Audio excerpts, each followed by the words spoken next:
प्रस्तुत है जिले में आजकल।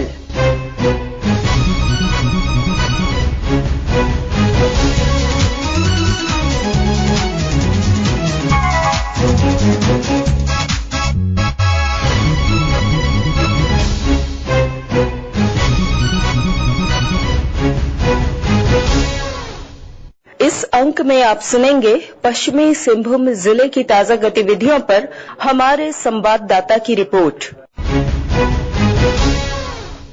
रिपोर्ट के साथ हमारे चाईबासा संवाददाता। पश्चिमी सिंहभूम जिले में लोकसभा चुनाव को लेकर सरगर्मी तेज होती जा रही है। जिला प्रशासन जहां अपनी ओर से तैयारी कर रही है, वहीं राजनीतिक दल भी ताल ठोक रहे हैं।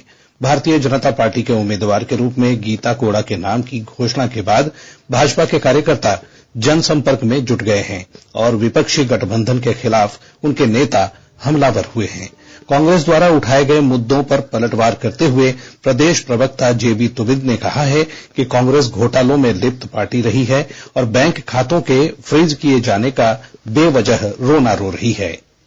जो उन्होंने टैक्स नहीं दिया है 115 करोड़, केवल उस अमाउंट को उन्होंने सीज किया है, उनके खाते को सीज नहीं किया। तो इसलिए यह आरोप कि मेरे पूरे खाते को सीज कर दिया गया और मैं अपने पार्टी के पदाधिकारियों को ट्रेन का भी टिकट नहीं दे पा रहा हूं। आपकी जानकारी में होगा कि राहुल गांधी जी चौपर से पूरे देश दुनिया में घूम रहे हैं। इधर विपक्षी गठबंधन की ओर से अब तक प्रत्याशी के नाम की घोषणा नहीं होने से थोड़ी असमंजस की स्थिति बनी हुई है।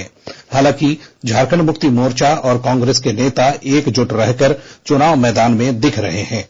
झामुमो के जिला अध्यक्ष सुखराम उरांव ने इसी क्रम में कांग्रेस भवन में आकर होली मिलन समारोह में शामिल होते हुए उन्होंने स्पष्ट रूप से कहा है कि प्रत्याशी की घोषणा होने में भले ही देर हो रही हो, लेकिन 10 दिनों के भीतर ही गठबंधन के कार्यकर्ता पूरे माहौल को बदलने की क्षमता रखते हैं।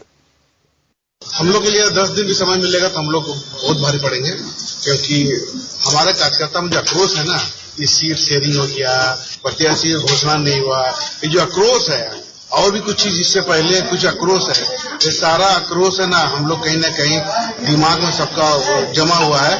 अब बहुत जल्द हमको लगता है होली के बाद सारा पिक्चर साफ हो जाएगा। जिले में पिछले 1.5 वर्षों से नक्सलियों के खिलाफ सुरक्षा बलों ने व्यापक अभियान छेड़ रखा है। इस दौरान कई गिरफ्तारियां हुई हैं और पुलिस को कई मामलों में बड़ी सफलता भी मिली है।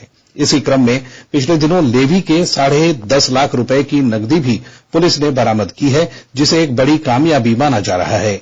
जिले के पुलिस अधीक्षक आशुतोष शेखर ने इस बारे में विस्तृत जानकारी दी है। हम लोगों ने चाईबासा पुलिस एवं बटालियन सीआरपीएफ का एक संयुक्त अभियान गठित कर वहां छापामारी की। छापामारी में दोनों लोगों को हिरासत में लिया गया। उल्लेखनीय है कि राजेश देवगम पूर्व के लगभग 8 से 10 कांडों में वांछित रहा है और उसका भाई जो है जयपाल देवगम, वो भी लगभग 3 से 4 कांडों में वांछित है। उन लोगों की स्वीकृति बयान में उन्होंने विभिन्न कांडों में अपनी संलिप्तता स्वीकार की और साथ ही साथ उन्होंने बताया कि माओवादियों के द्वारा लेवी के माध्यम से इकट्ठा किया हुआ कुछ पैसा और अन्य कुछ सामान ग्राम राजाबासा और जिंकी की जो वनग्राम है उनके समीप कहीं गाड़ा हुआ है। उनकी निशानदेही पे हम लोगों ने उस जगह को चिन्हित करने का प्रयास किया और उसी क्रम में पुनः एक अन्य अभियान दल गठित कर जिसमें चाईबासा पुलिस, झारखंड जगुआर एवं 60 बटालियन सीआरपीएफ की टीम शामिल थी। हम लोगों ने अभियान संचालित किया और अभियान के क्रम में वो जगह लोकेट करने में हम लोग सफल रहे। उस जगह से हम लोगों को कुल 10.5 लाख रुपए नकद बरामद हुआ है। एसपी श्री शेखर ने साफ तौर पर कहा है कि नक्सलियों के विरुद्ध यह अभियान लगातार जारी रहेगा। दिलीप बैनर्जी, आकाशवाणी समाचार, चाईबासा। अभी आप सुन रहे थे पश्चिमी सिंहभूम जिले की ताजा गतिविधियों पर हमारे संवाददाता की रिपोर्ट पर आधारित कार्यक्रम जिले में आजकल।